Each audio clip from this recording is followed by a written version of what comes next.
Sky Mali trace une nouvelle voie entre Bamako et Mopti.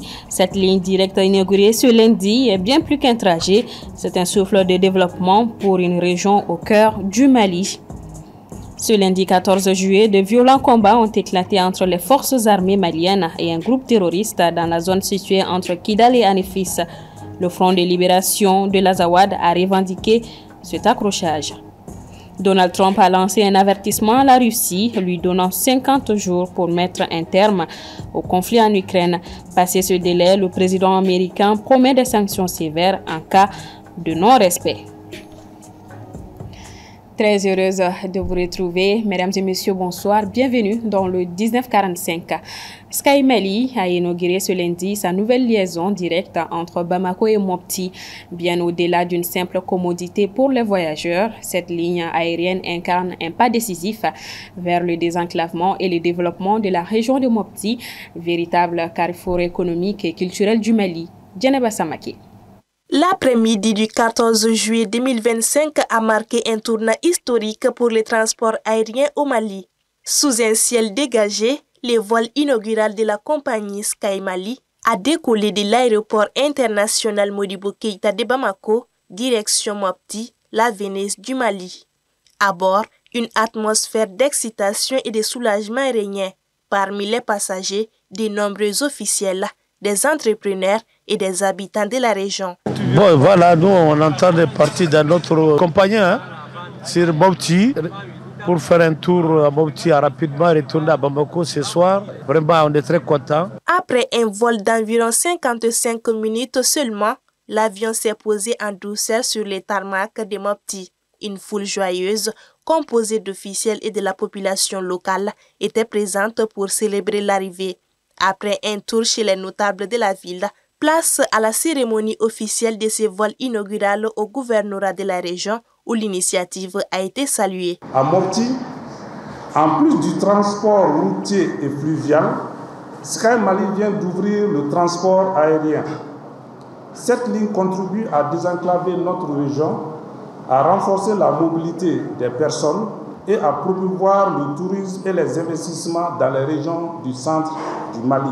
Mopti reprend sa place dans l'aéronautique au Mali, en tant que zone tampon entre le nord et le sud, mais surtout comme un carrefour stratégique dans les domaines économiques, administratifs, culturels et touristiques. Cette nouvelle liaison est accessible à partir de 158 000 francs CFA aller-retour et les jours de vol sont les lundis et les jeudis.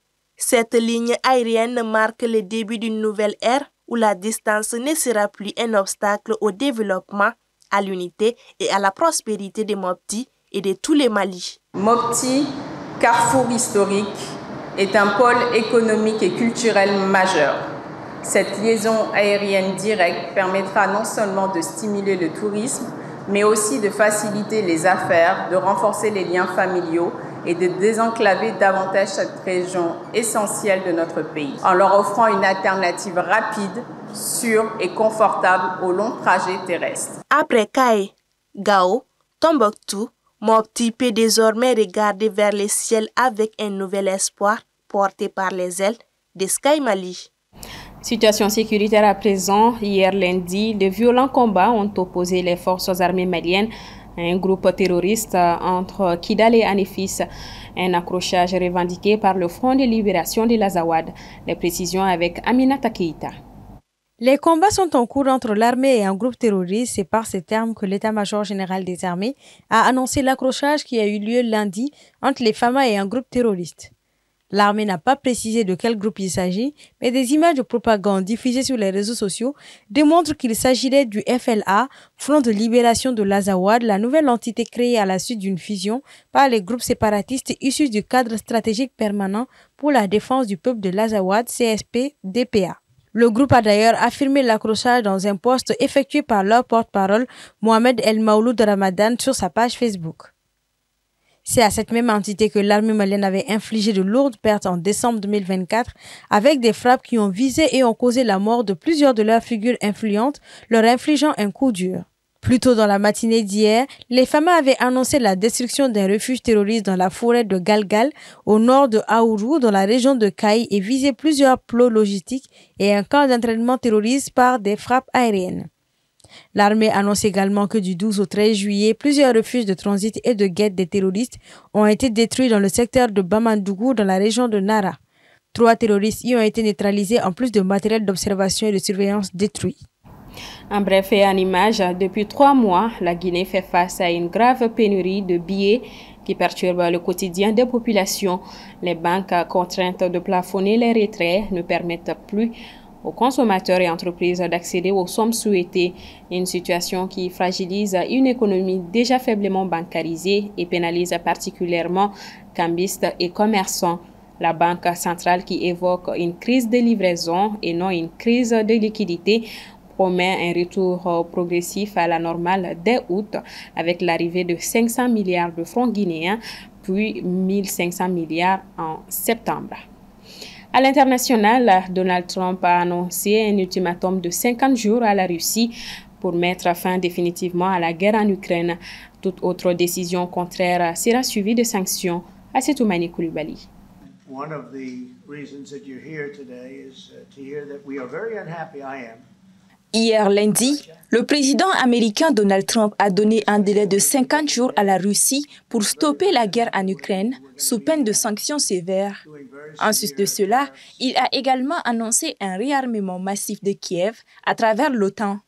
Aux côtés du secrétaire général de l'OTAN, Mark Rutte, Donald Trump a souligné ceci. Nous pensions avoir un accord à 4 reprises environ, mais à chaque fois, le président russe a continué à bombarder l'Ukraine tout en se disant dessus du président Vladimir Poutine. Une décision saluée par Volodymyr Zelensky, le président ukrainien, qui s'est dit reconnaissant envers son homologue américain pour, je cite, sa volonté de soutenir la protection des vies ukrainiennes. Fin de citation. Le président américain a promis que des systèmes de défense anti-aériens patriotes seront cédés à l'Ukraine dans les prochains jours. Donald Trump a également fait part de la mise en place des droits de douane secondaires contre les alliés de Moscou. La décision est notamment accueillie par plusieurs pays. À Bruxelles, la chef de la diplomatie a jugé le délai de 50 jours long avec des innocents qui meurent chaque jour. Le chancelier allemand Friedrich Merz a souligné que son pays jouerait un rôle crucial dans cet effort commun pour l'Ukraine. La Chine a fustigé ce mardi la décision de Donald Trump comme une coercition qui ne mène nulle part, tout en notifiant être favorable à une solution politique à la crise ukrainienne. Les Pays-Bas et le Danemark, eux, se sont dit prêts à soutenir cette décision de Donald Trump. Après cet avertissement du président Trump, le Kremlin a annoncé ce mardi 15 juillet qu'il restait prêt à négocier avec l'Ukraine, tout en disant avoir besoin de temps pour répondre aux déclarations sérieuses du président américain Donald Trump. Sport avant de boucler ce 1945, CAN féminine 2025, les affiches des quarts de finale sont connues et promettent du grand spectacle. Après une phase de poule intense, quelle équipe réussiront à s'hisser dans le dernier carré? Moussa Traoré nous fait le point. Les 8 meilleures sélections de la CAN féminine 2025 sont prêtes à en découdre pour une place en demi-finale. Parmi elles, le Nigeria et l'Afrique du Sud, grandes favorites du tournoi, mais aussi le Maroc, pays hôte, qui rêve d'une première couronne continentale à domicile. Dans le détail, ces quarts de finale débuteront ce vendredi 18 juillet avec un choc très attendu. Nigeria-Zambie, 2 nations habituées aux phases finales et qui offrent souvent un football offensif spectaculaire. Le même jour, à Rabat, le Maroc affrontera le Mali, un duel équilibré où les Aigles dames tenteront de déjouer les pronostics face aux Lions de l'Atlas, soutenus par tout un peuple. Après une victoire et un match nul, les Aigles ont été sèchement battus 4-0 par les Banyana. Cette lourde défaite est un avertissement pour les Aigles et souligne la nécessité d'une remise en question et d'une amélioration rapide avant le vendredi face aux Lions de l'Atlas. Pour les 2 dernières affiches de ces quarts, elles sont prévues pour le samedi 19 juillet à Berkane. L'Algérie croisera le fer contre le Ghana pour un match à fort enjeu. Les 2 équipes veulent confirmer leur retour au premier plan continental. Enfin, l'Afrique du Sud, tenante du titre, affrontera le Sénégal à Oujda. Un quart de finale qui s'annonce engagé entre une formation sud-africaine expérimentée et des Lions de la Teranga déterminés à créer la surprise. Au-delà de la qualification, ces quarts de finale sont aussi un révélateur du niveau grandissant du football féminin africain. Les joueuses affichent un mental solide et des ambitions claires, décrocher le trophée suprême et inscrire leur nom dans l'histoire de la CAN. Les regards sont désormais tournés vers les stades du Maroc pour voir qui rejoindra le dernier carré. C'est sur cette note sportive que se referme ce 1945. Merci de votre constante fidélité. Bonsoir à tous et à demain.